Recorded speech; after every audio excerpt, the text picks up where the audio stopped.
What's up, everyone? John Rettinger from Techno Buffalo here. It's been almost 2 months since I started using the HTC One, and in that time, I've learned a ton more about the phone. So in the initial review, I said it was one of the best phones I've ever tested, and one of the only phones I would happily sign a 2-year contract for. Is that still the case? Stick around and find out.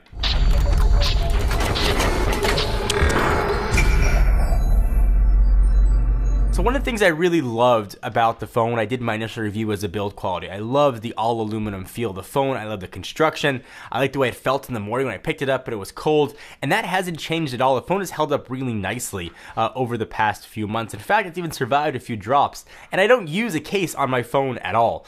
So the drops have been fine. It landed on the corner, one landed on the front with really no issues at all. Some people have been reporting quality issues with the HTC One, gaps around the screen. I haven't had any such issues at all. Build quality has really been outstanding, and it surprisingly held up as well as the phone did from the first time I used it. Alright, so let's jump from build quality to battery life. There's been a lot of concern about battery life. When I first started testing it, battery life was actually fine for me. I was able to get through a full day with between 20 to 30-ish% of battery life, and for the most part, that's held true. I haven't had any sort of battery degradation. My use has gone down a little bit, but the battery percentage that I've used at the end of the day still stays the same. And again, my usage usually comes off the charger around 7:30. Goes back on the charger around 11:30. Set it to Wi-Fi most of the day, whether I'm at home or in the office. 2-ish hours of phone call, pulling in 2 email accounts that are being checked every 5 minutes. An hour or so phone call, some social media, some video watching, and all that. And the battery life still is able to get through a full day. So nice for HTC. So you don't need to worry if you're concerned about battery life. Sometimes what you read in the forums are very vocal minority. People that have a problem, the one that make a big deal out of it. But for the most part, this phone has been absolutely outstanding for me. And speaking of outstanding, the speakers on this guy, boom sound, are still ridiculous. For somebody who watches a lot of video on their phone, every time I hear it, it is just surprising. In fact, one time I was using the phone and I pulled it away from my face a little bit and it deactivated the proximity sensor and my cheek hit the speakerphone and I thought I was going to go deaf. The thing is so loud. I gotta turn the volume down at almost half in order to make it comfortable. So if you want a phone that's got a loud speakerphone, sounds great when you're watching video or music, this is absolutely the way to go. And it's not just loud by volume standards. The bass sounds really good in it. This is hands down the best speakerphone I've ever seen. So HTC did a killer job with boom sound. And of course, that's just augmented with the Beats technology in there as well. So yeah, for that. The speed of the phone has been absolutely blazing fast. You'd expect that with a quad-core phone. I've had no slowdown whatsoever since I've used it. Haven't had any sort of weird memory leaks or anything. The phone is as fast as it is now as it was on day one. So really no issue there at all. The same quirks though that I've had when I first started using the phone, I still have right now.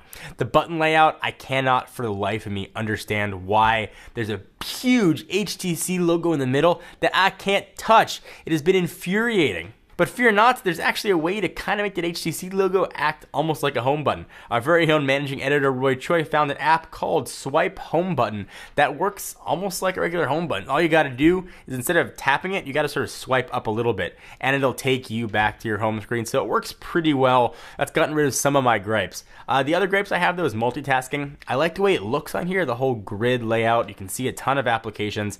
I don't like having to double tap to get to it. I would have liked to have just had one single button like every other Android phone out there. And I don't like having to close every one individually. A close all would have been super nice to have here. Some other gripes, occasionally the phone can get super warm and it's no really rhyme or reason when it happens. It's not when it's looking for a network or dropping from LTE to HSPA+. It happens just very randomly and sporadically, maybe once every 2 weeks. The phone will get really, really warm. I'll take it out of my pocket and I'll put it down and eventually it'll start to cool itself down. There's a huge battery drain obviously when that happens. No, not sure why.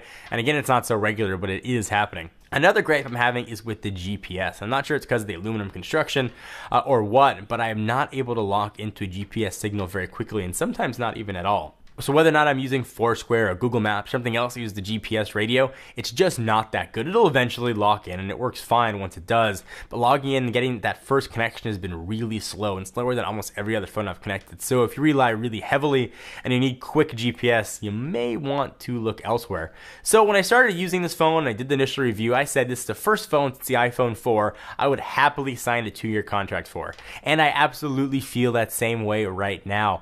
I love the phone. This is my daily daily driver. I'm not testing something new. This is a phone I pick up. This is what goes into my pocket. I love the way the phone feels. It performs great. I really like actually the way Sense is laid out here. It's not as heavy as previous versions. The email application I think works very well. I don't use Blink Feed all that much. It hasn't changed. I've got it relegated a few pages over. I like the way the apps are laid out. I like that you can change the grid size. I like that you can arrange by alphabetical order. And this is one of the first Android phones I haven't had to use a custom launcher for, surprisingly. It's not rooted or anything else. It's the way it came right out of the box, and I really like it. So hats off to you, HTC. If you're thinking about getting a new phone and you're not sure which one's right for you, you owe yourself to look at the HTC One. If you want to check out the Galaxy S4 as well, be sure to check out our HTC One versus Galaxy S4 video. You can check it out right here. Of course, the link is going to be down below as well to really figure out which flagship Android phone is right for you. Hope you guys enjoyed it. Please give the video a thumbs up. We'd most definitely appreciate it.